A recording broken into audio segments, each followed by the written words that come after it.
और देखिए सीधी तस्वीर आप देख रहे हैं भाजपा मुख्यालय राजधानी जयपुर से, जहां पर मुख्यमंत्री भजनलाल शर्मा पहुंच चुके हैं, क्योंकि भाजपा प्रदेश मुख्यालय में अहम बैठक आज होने वाली है। भाजपा प्रदेश मुख्यालय में विस्तारकों की बैठक, मुख्यमंत्री भजनलाल शर्मा भाजपा मुख्यालय पहुंच चुके हैं और देखिए किस तरह से वेलकम की तैयारियां पहले से की जा चुकी थी और अब एक ग्रैंड वेलकम मुख्यमंत्री भजनलाल शर्मा का किया जाएगा। भाजपा के राष्ट्रीय महासचिव बीएल संतोष, भाजपा प्रदेश अध्यक्ष सीपी जोशी, सह प्रभारी विजया राहटकर मौजूद है।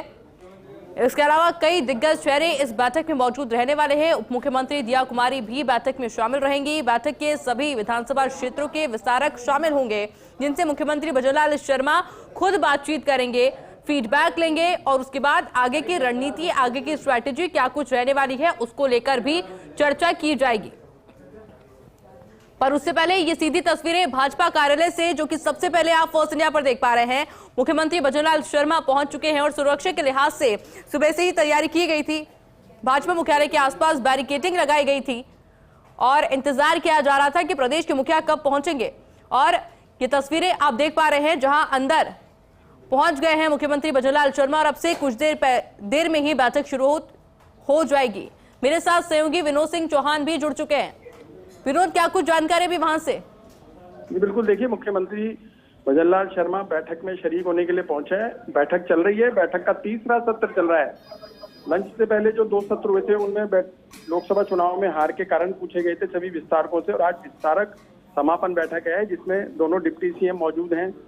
भाजपा के राष्ट्रीय संगठन महामंत्री बीएल संतोष हैं, सह प्रभारी विजया राहटकर हैं और सीपी जोशी हैं। तो तमाम मुद्दों पर चिंतन में मनन किया जा रहा है। और देखिए विस्तारकों से विधानसभा चुनाव के दौरान मिली बड़ी जीत और लोकसभा चुनाव के दौरान जिन सीटों पर हार मिली उसके कारण पूछे जा रहे हैं। तमाम चीजें हो रही है। दोनों सत्रों में यही हुआ। तीसरे सत्र में मंच पर बैठे पदाधिकारी उद्बोधन कर रहे हैं। देखिए अब बीएल संतोष बोलेंगे और वो क्या कुछ कहते हैं उनको सुनने के लिए भी विस्तारक इंतजार कर रहे हैं। और मुख्यमंत्री अंदर पहुंचे हैं और करीब 1 घंटे तक यह समापन कार्यक्रम जो है, विस्तारक समापन कार्यक्रम और चलेगा। उसके बाद 6 बजे कोर कमेटी की बैठक होगी। लेकिन मुख्यमंत्री का इंतजार किया जा रहा था।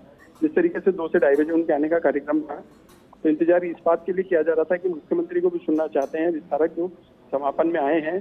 200 विधानसभा से विस्तारक बुलाए थे और 190 विधानसभा क्षेत्र के विस्तारक बैठक में मौजूद हैं। उन्होंने अपनी बात कह दी है। अब मंच पर विराजमान जो पदाधिकारी हैं वो संबोधित करेंगे, वो क्या लक्ष्य देते हैं, वो किस तरीके से बात करते हैं और आगे रोड में क्या तैयार होता है। कि देखिए निकाय चुनाव, पंचायत चुनाव है, उपचुनाव सबसे पहले हैं, तो इन सब चीजों को लेकर के मंथन किया जा रहा है कि किस तरह की रणनीति बनाई जाएगी, किस तरीके से एक एक प्रदेश के एक एक आदमी को छुआ जाएगा। और देखिए मुख्यमंत्री ये भी कहेंगे जो प्रदेश में योजनाएं चल रही हैं सरकार की और केंद्र से प्रवर्तित जो योजना है उसका लाभ कितना मिल पा रहा है, किस तरीके से वो लाभ देना है, पंचायत चुनाव में कैसे लाभ देना है और आगे की रणनीति किस तरीके से बनानी है। तो तमाम चीजों पर मंथन चिंतन किया जा रहा है। और अब मुख्यमंत्री अंदर पहुंचे हैं, वो क्या कुछ कहेंगे इसको भी सुनने के लिए विस्तारक बैठे हैं। पहले बीएल संतोष अपनी बात रखेंगे, क्योंकि देखिए राजस्थान में वो आए हैं, क्या मूल मंत्र देखे जाते हैं, किस तरह का जोश भरकर जाते हैं, ये भी देखने वाली बात होगी।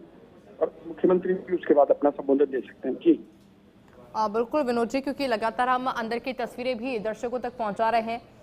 कुछ देर के अंदर ये बैठक की शुरुआत हो जाएगी। और लोकसभा चुनाव के अंदर विनोद जी परफॉर्मेंस अच्छा रहा बीजेपी का, बट बहुत वाव नहीं कहा जा सकता। जिस तरह से मेहनत की गई थी, कुछ बदलाव हुए थे, राजनीतिक बदलाव, उससे कहीं ना कहीं नुकसान हुआ था बीजेपी को। ऐसे में फीडबैक तो लिया जाएगा, बट साथ ही कुछ निर्देश भी दिए जाएंगे।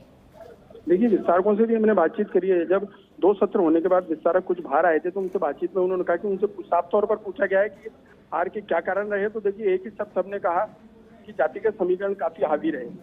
इस चीज को लेकर विस्तारकों का कहना था कि अब नई रणनीति बनाई जाएगी, उनसे यह भी बोला जाएगा। हालांकि देखिए जो विस्तारक समापन समारोह आज हो रहा है उसमें बहुत सारे विस्तारकों को रिलीफ मिलेगा। देखिए विधानसभा चुनाव और लोकसभा चुनाव के लिए विस्तारक लगाए गए थे, लेकिन अब नए विस्तारक बनाने हैं जो क्षेत्र में काम करेंगे, आगे के चुनावों को देखेंगे, आगे के विधानसभा क्षेत्रों की रिपोर्ट देंगे। लेकिन आज उनसे हार के कारण पूछे गए, तमाम चीजें पूछी गई। अब किस तरीके से क्षेत्र रक्षण किया जा सकता है, यानी किस तरीके से अब आगे का रोड मैप तैयार करना है, ये सब तमाम जानकारी उनसे ली गई है। और इसके बाद ही देखिए कि हो सकता है कोर कमेटी में वो बातचीत रखी जाए, यहाँ उनके सामने बहुत सारी चीजें नहीं खोली जाए। कोर कमेटी में ये बात रखी जाए कि विस्तारकों से फीडबैक मिला है, आप किस तरीके से रणनीति बनानी है, क्योंकि 6 बजे कोर कमेटी की बैठक होगी। उसमें जो तमाम फीडबैक विस्तारकों से मिला है उसके आधार पर आगे की रणनीति बनाई जा सकती है। बहरहाल अभी जो बैठक चल रही है वो 1 घंटे और चलेगी। तीसरा सत्र समापन समारोह में तीसरा सत्र चल रहा है, इसके बाद चौथा और अंतिम सत्र होगा जिसमें मुख्यमंत्री भी अपना संबोधन दे सकते हैं। तो देखिए दिन भर का घटनाक्रम यही था कि पहले 2 सत्रों में विस्तारकों से बातचीत की गई, उनका फीडबैक किया गया। अब पार्टी के पदाधिकारी उनको संबोधित कर रहे हैं। अच्छा विनोद जी, भजनलाल सरकार जब भी इस तरह से कोई मीटिंग करती है, रणनीति बनाती है, हर एक स्ट्रैटेजी में रणनीति में कुछ ना कोई नवाचार जरूर होता है और ये करते हुए मुख्यमंत्री भजनलाल शर्मा नजर भी आते हैं। ऐसे में क्या लग रहा है जब बातचीत की जाएगी, एक एक से मिलेंगे जब भजनलाल शर्मा, तो कुछ नवाचार भी देखने को मिलेगा इस मीटिंग के बाद, इस बैठक के बाद? जी बिल्कुल, देखिए नवाचार तो जो BL संतोष यहाँ पहुंचे हैं, राष्ट्रीय संगठन महामंत्री, खुद संगठन के महामंत्री यहाँ पहुंचे हैं, वो क्या मूल मंत्र देके जाते हैं उसको लेकर के ही भजनलाल शर्मा भी अपनी बात रखेंगे और वो जो मूल मंत्र देके जाएंगे वो राजस्थान के लिए कारगर भी साबित होगा। तो उनका भी इंतजार किया जा रहा है कि संबोधन में वो क्या कुछ कहते हैं, किस चीज को लेकर के वो नवाचार की बात करते हैं और क्या कुछ किया जा सकता है राजस्थान में। जिस तरीके से उपचुनाव होने वाले हैं, निकाय चुनाव उसके बाद है, उसका पंचायत चुनाव है, तो तमाम चीजों को लेकर के जो कंक्लूजन निकलेगा वो तो बैठक के बाद पता चलेगा। लेकिन BL संतोष राजस्थान के लिए क्या मूल मंत्र देके जा सकते हैं उस पर भी डिपेंड करता है, वो सुनने के लिए भी विस्तारक बैठे हैं। बिल्कुल विनोद जी, क्योंकि तस्वीर भी काफी ज्यादा महत्वपूर्ण हो जाती है, बैठक अपने आप में काफी ज्यादा महत्वपूर्ण है। लगभग कितनी देर तक ये बैठक चलने वाली है? देखिए 4:30 बजे तक का समय है, 4:30 बजे तक बैठक चलेगी, उसके बाद 6 बजे कोर कमेटी की बैठक होगी।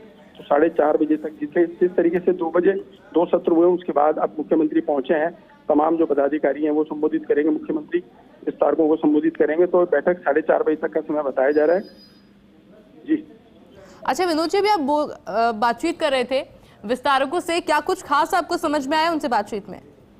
जी बिल्कुल, देखिए उनसे पूछा गया है कि विधानसभा चुनाव में जिस तरीके से प्रचंड जीत मिली थी और लोकसभा चुनाव में जो 10 से 11 सीटें हाथ से निकल गई, उनके क्या कारण रहे, क्षेत्रवाद रहा, जातिवाद रहा, क्या कारण रहे, किस तरह की कमजोरी सामने आई, वो क्या कारण रहे कि विस्तारक ने पल-पल की रिपोर्ट यहाँ भेजी लेकिन वहां फिर भी जीत नहीं हो पाई। तो बड़ी मोटे तौर पे उन्होंने यही कहा कि जातिगत आधार भी एक कारण, बड़ा कारण रहा, उसको लेकर के भी कहीं ना कहीं जो सीटें लेफ्ट करी हैं अब उनको देखने की आवश्यकता है। और यह भी बात सामने आई कि किस तरह के कार्यकर्ताओं को अब लगाना चाहिए और लोगों तक अपनी बात किस तरीके से पहुंचाई जानी चाहिए। देखिए अंतिम पंक्ति में खड़े हुए व्यक्ति के पास भी सरकार की योजनाओं का लाभ पहुंचना चाहिए, केंद्र प्रवर्तित जो योजनाएं हैं उनको तरीके से अब समझाना चाहिए।